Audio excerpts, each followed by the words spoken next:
Welcome back to the channel, dear friends. I'm truly grateful to have you here today, because what we're about to explore may completely shift the way you see your family, your home, and your daily life. You might have been taught directly or subtly that the highest spiritual path requires renunciation, that the monastery is the only true path, that to reach awakening, you must leave the noise and attachments of home behind. But what if I told you that your family is not your obstacle? What if the noise, the chores, the struggles of home life weren't distractions from practice but your most powerful practice itself? Today we ask the question that echoes across generations of household practitioners: can a family become a temple? And the answer, whispered through the lives of saints and sages, shouted through the silence of true experience, is yes. Yes, your family can become your altar. Yes, your dinner table can become your place of transformation. Yes, the crying child, the aging parent, the stubborn spouse, the endless dishes, they are not interruptions. They are the Dharma. Let's begin with the words of one of the great masters, Master Yingguang. In a letter to a lay practitioner who felt torn between devotion and duty, he wrote, "You do not need to find another place. Your home is your temple, your family, your Sangha. Do not abandon them to seek the Dharma. Real Dharma begins right where you are." This is not a poetic idea. It's a radical invitation to transform your daily life into sacred ground.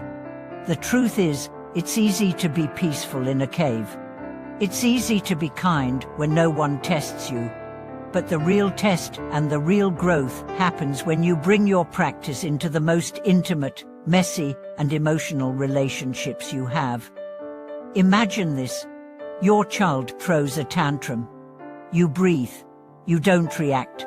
You kneel to their level. You listen. That's mindfulness. Your spouse criticizes you unfairly. You pause. You feel the sting. But instead of snapping, you respond with calm clarity. That's compassion. Your parent grows frail and forgetful. You care for them, even when you're tired. You hold their hand with presence. That's loving kindness. You wake early, even before the sun, to offer incense in your living room, whispering prayers between cooking breakfast and preparing lunch boxes. That's devotion. There is no rule that says holiness must be quiet. There is no law that says awakening only happens in solitude. What the great masters knew, and what you must know, is that the Dharma is not in the forest. It's in your heart. And your heart is wherever you are.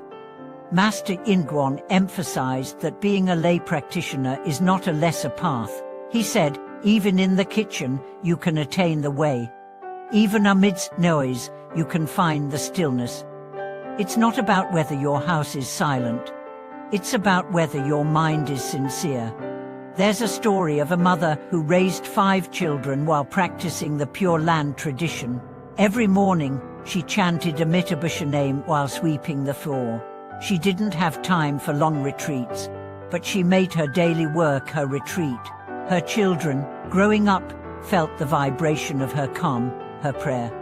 One became a monk, another became a teacher. All of them remembered that their first Dharma lesson was their mother's patience. You may think, I'm too distracted. There's no time. But Master Yingguang warned against this lie. He said, the real distraction is not in the world. It is in your mind. Even in a quiet place, a restless mind finds no peace. Even in a noisy place, a still mind hears the Dharma. So don't wait for your kids to grow up. Don't wait for retirement. Don't wait for perfect conditions. Start now, with one breath, with one bow, with one act of grace in the chaos. Even your disagreements can become practice. When your partner frustrates you, ask, can I stay with this feeling without blame? When your child refuses to listen, ask, can I teach with love instead of fear? When your sibling argues about money, ask, can I let go of ego? just a little. Each interaction becomes a mirror. Each moment becomes a mirror. And what is reflected is your inner state. You see, the home is a fire. It burns away your falsehoods. It exposes your impatience. It tests your limits. But in that fire, something beautiful is forged, a mind that doesn't just look peaceful, but is peaceful. Not because it was never challenged, but because it was tested 1,000 times and chose love again and again. Let's talk about specific ways to make your family life your temple. First, create a sacred space. Even one shelf, one corner, one candle, something that reminds you of your vow. It doesn't have to be elaborate, but it should be real. You can light incense each morning. Offer a fruit, chant a verse. Let your family see you honoring the sacred. Second, bring your practice into routine. Instead of trying to find time to embed mindfulness into tasks you already do. Washing dishes, feel the water, breathe. Driving, recite a mantra. Cooking, chop each vegetable with gratitude. These are not distractions, these are doorways. Third, communicate your intention. Let your family know that your path matters. Not to convert them, but to include them. Invite them to chant with you. Invite them to silence with you. But most of all, show them the fruit of your practice, your patience, your joy, your forgiveness. Fourth, forgive the imperfection. There will be days when you yell. There will be days when the altar gathers dust. There will be moments when you forget the mantra. That's okay. Just return. The Buddha never expected perfection. He asked for return. Over and over. Fifth, see your family as your sangha. Yes, they will trigger you. Yes, they will disappoint you. But they are your teachers. Your partner teaches you about attachment. Your child teaches you about impermanence. Your parent teaches you about letting go. And your job is not to fix them, but to love them. Not to preach to them, but to live so deeply that your presence is the teaching. In one of Master Yin Guan's last letters, he wrote, "If you cannot awaken at home, you will not awaken in the temple. If you cannot love your family, you will not love the world. If you cannot chant in chaos, your stillness is false." So today, right now, wherever you are, whether in your kitchen, your bedroom, your car, know this. You are on holy ground.